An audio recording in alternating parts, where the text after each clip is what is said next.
আসসালামু আলাইকুম বন্ধুরা, কেমন আছো? আশা করি আল্লাহর রহমতে সবাই ভালো আছো। বরাবরের মতো আজকের আয়োজনে তোমাদের জন্য থাকছে অসম্ভব মজার মুচমুচে একটি নাস্তা, বাঁধাকপির পাকোড়া। বাঁধাকপির এই পাকোড়াটা খেতে কিন্তু অসম্ভব মজার। বাড়িতে খুবই অল্প সময়ে একটা দামি নাস্তা বাসায় বসেই ঝটপট তৈরি করে নিতে পারো। তো বন্ধুরা, অবশ্যই স্টেপ বাই স্টেপ ফলো করো। খুবই অল্প সময়ে কিভাবে এই নাস্তাটি তোমরা বাড়িতে সুন্দরভাবে তৈরি করতে পারবে। আর তাছাড়া সন্ধ্যায় চায়ের সাথে কিন্তু একদম পুরো জমে যাবে। খেতে কিন্তু দারুণ। আর ছোট থেকে বড়রা সবাই খুবই পছন্দ করবে। তো চলো বন্ধুরা, দেখে নিই কীভাবে তৈরি করেছি এই মজার পাকোড়া নাস্তাটি।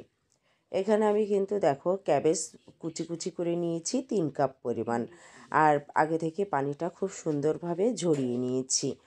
এরপর দিয়ে দিচ্ছি কিছু উপকরণ। লবণ দিয়ে দিচ্ছি 1 টেবিল চামচ পরিমাণ, দিয়ে দিচ্ছি হলুদের গুঁড়ো 1/2 চা চামচ পরিমাণ, আর দিয়ে দিচ্ছি এখানে চাট মশলা 1 টেবিল চামচ পরিমাণ। চাট মশলার মধ্যেই অনেক ধরনের মশলা থাকে, এই জন্য বাড়তি মশলাটা কম লাগে। দিয়ে দিচ্ছি কাঁচামরিচ কুচি 3 টেবিল চামচ পরিমাণ, পেঁয়াজ কুচি 1/4 কাপ পরিমাণ। পেঁয়াজ কুচিটা একটু বেশি দিলে ভালো লাগে, তো পেঁয়াজ কুচিটা একটু বেশি দেওয়ার চেষ্টা করবেন। আর দিয়ে দিচ্ছি এখানে 1 টেবিল চামচ পরিমাণ আদা এবং রসুন বাটা। এরপর সমস্ত উপকরণগুলো ভালোভাবে হাত দিয়ে মাখিয়ে নিতে হবে, যেন মশলার সাথে একদম ক্যাবেজ বা বাঁধাকপিটা খুব সুন্দরভাবে মিশে যায়। আর বাঁধাকপির কিন্তু একটা বাড়তি পানি বের হয়, এই কারণে দিয়ে দিচ্ছি এর মধ্যে 1/4 কাপ পরিমাণ গ্রাম ফ্লোর বা বেসন। আর দিয়ে দিচ্ছি 1/4 কাপ পরিমাণ চাউলের গুঁড়া। এতে করে খুবই মুচমুচে হবে এবং পাকোড়াটা বাইন্ডিংটা সুন্দর হবে। এখানে কিন্তু আমি বাড়তি কোনো পানি ব্যবহার করিনি। আর একদম ফ্লাফি বা মুচমুচে হওয়ার জন্য 1/4 চা চামচ পরিমাণ দিয়ে দিয়েছি বেকিং সোডা। এরপর ভালোভাবে একদম বাইন্ডিংটা করে নিতে হবে।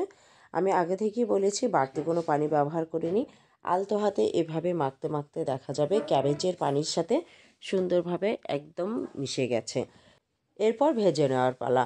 তো বন্ধুরা, তোমরা যেমন ইচ্ছা তেমন শেপ করে নিতে পারো। আমি কিন্তু একদম মুঠোই করে নিয়ে বাজারের মামাদের মতো করে এভাবে শেপটা করে নিয়েছি।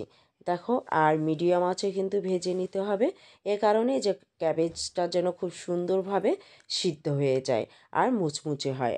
আর যদি আঁচটা বেশি হয় তাহলে কিন্তু উপর থেকে পুড়ে যাবে, কিন্তু ভিতরেরটা কেমন কাঁচা কাঁচা থেকে যাবে। একটু সময় ধরে যদি তোমরা ভেজে নাও, দেখবে এই পাকোড়াটা খেতে দুর্দান্ত লাগবে। আর তাছাড়া দেখো, হেলদি একটা পাকোড়া বাচ্চাদের জন্য তৈরি করে দাও, এমনকি টিফিনেও দিতে পারো। দেখবে বাচ্চারা খুবই পছন্দ করবে।